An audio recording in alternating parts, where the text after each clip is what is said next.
G'day, and welcome to the AHDC podcast series, Health Design on the Go. I'm your host, David Cummins, and today we are speaking to Tim O'Neill, who is the Acting Director of the Design Office in the Department of Infrastructure Planning and Logistics in the Northern Territory.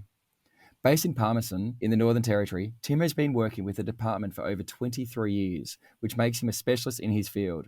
We welcome Tim as part of our Government Goodies series and look forward to hearing more about Tim, his work in the Northern Territory and the Department of Health. Welcome, Tim. Thank you for your time to be here. Thanks, David. 23 years in the Northern Territory. Are you from the Northern Territory?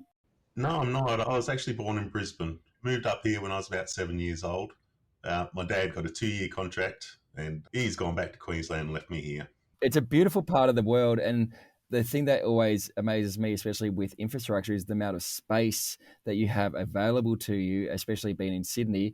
Is that a delusion that there's plenty of space, or would you have some of the same spatial requirements and restrictions that we have? We certainly have some problems with service land, particularly in remote communities. Urban areas isn't too bad, but certainly in remote communities, there's a lack of service land.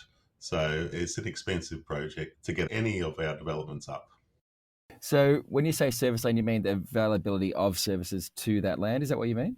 Yes, correct. So power and water and sewerage and communications. The further that you spread these things out, the more expensive it becomes to put in to start with and to manage through the maintenance cycle.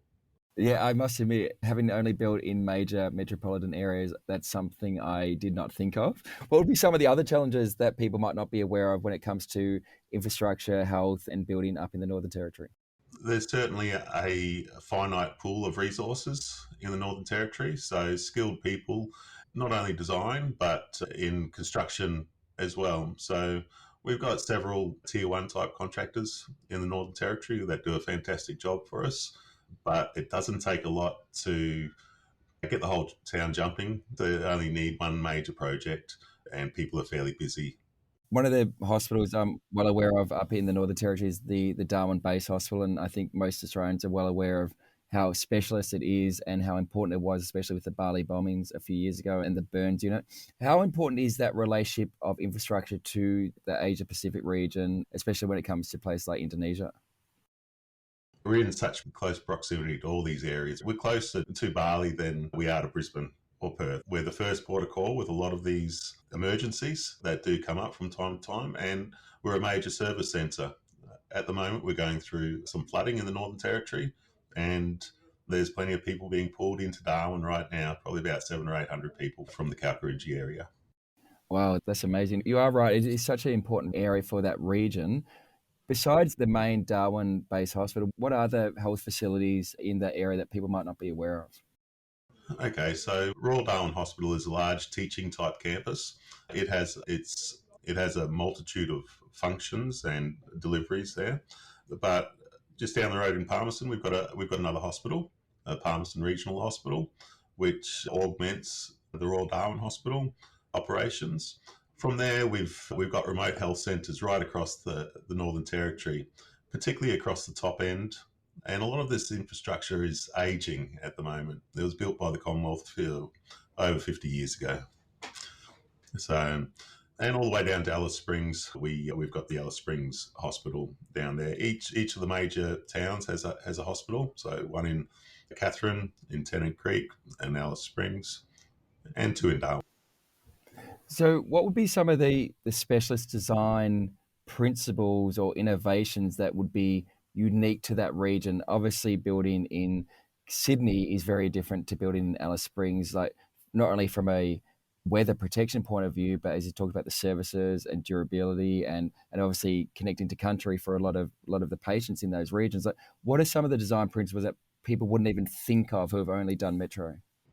Yeah, I guess there's issues around your climatic factors, particularly in Darwin, because it is a harsh environment. We have cyclones, we have earthquakes, we've got termites that are as big as your thumb that will eat through all sorts of things. They'll eat through concrete to get to cabling. So there's some pest type issues, harsh climatic issues. Obviously, cyclones is the big one for structural engineers in the top part of the Northern Territory. So there's a whole range of of those sort of problems. But I think it comes down to the number of people, the number of specialists that we have in the Northern Territory, and how thinly that was spread across the whole territory. So it's like I said before, it doesn't take much to get the whole place moving, and once it's moving, it's hard to get something new happening as well. Would the isolation of some of these areas determine the design in reference to resources, materials, constructability, buildability, or is it pretty much whatever you want you can get? Like, surely that's a factor as well in reference to construction and design. We don't make a lot in the Northern Territory. Nearly everything needs to be brought in from elsewhere. So you can get almost anything that you want, but it's not entirely suitable. Like I said, we've got a really humid type environment in the top end, but in Central Australia, it's arid. So we've got quite a diverse climatic issues to deal with. As far as distances goes, it's really hard to provide services in very remote places. It's hard to get people there. If you can think about all of our buildings don't leave us, we maintain them forever. So it's really important that we can maintain them easily. So if you can think about, say you've got a leaky toilet in Large Amanu, it would probably cost you more to get a plumber there than to fix the toilet. Yeah. So you've got to put them on a plane to get them there. There's probably about $2,000 to $3,000 in airfares, and then you've got a tap washer or something that's $5 to change. So we've got those sort of challenges, particularly in the maintenance cycle, where it's an expensive place to do business because of the distances involved. Yeah, that's a really interesting point. So knowing that you pretty much build for life, surely one of those factors as well would be sustainability. Like, is everything double glazed, solar panels everywhere, or you just maintain it as best you can until it collapses? Like, surely that's a factor as well. I guess we've been on a fairly decent program over the last 5 or 6 years of replacing a lot of our aging infrastructure. Like I said, it was built by the Commonwealth about 50 years ago, so it's starting to be impossible to maintain and not fit for purpose any longer. With when we're replacing buildings, we're adopting Section J 2019 for all of our new projects that create indoor air conditioned envelope. That's standard across all of our projects right now, and it's a really important factor in the Northern Territory. Because of those services, we have problems with power supply and water supply. Many communities don't have access to water for a large chunk of our dry season. So it's really important that we conserve as much power and water in particular in these areas. And most of the time we're looking for power and water neutral solutions. So we don't use any more than we're using at the moment. We harvest rainwater, we reuse grey water, we provide solar panels to a lot of our facilities, so they're generating their own power. We insulate very well all the walls and ceilings under slabs if we get to that sort of point. So yeah, it is really important. It's hard to generate the power in these remote locations sufficiently. Yeah, the things you just talked about, I know plenty of buildings in metro regions that don't have half of those initiatives. So that's very interesting that you'd lead in the way, but through necessity versus want. So, but you wouldn't go like a full electrification of a hospital, would you? You would purely rely on solar, which is electrification. But I'll do that question again. But you would is there an opportunity to have a fully electric hospital or building in the Northern Territory, knowing that you've got so much access to the sun? Is that a possibility, or it wouldn't be feasible? It's certainly the direction that we're heading in. So we've got some new buildings that are coming up that we're trying to turn into showcase type projects for ESD, and I guess we're looking at a carbon neutral type solution. We've got an ESD section within the department that is very proactive in this space, and we're serious about it.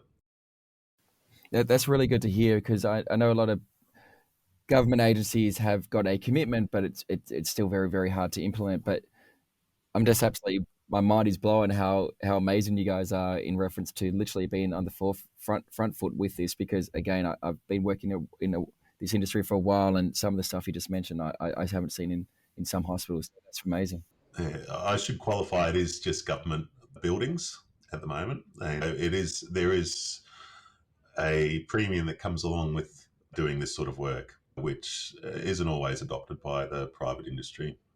Yeah, that makes sense. In reference to some of the local Indigenous communities, how important is strong design for making sure they feel comfortable in a health space and making sure that they feel comfortable enough to come to a space for treatment where they may not necessarily want to come into a hospital. I know some Indigenous community members get a bit fearful. So how important is design and how do you overcome those challenges? Oh, absolutely, David. We spend a lot of time doing consultation in communities and with our, particularly the healthcare providers.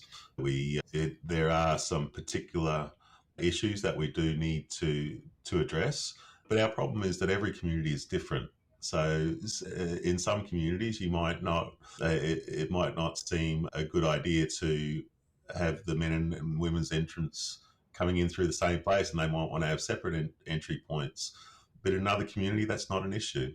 So I find that it's not a cookie cutter approach for the work that we do. Every job is special in its own way, and every community is a little bit different.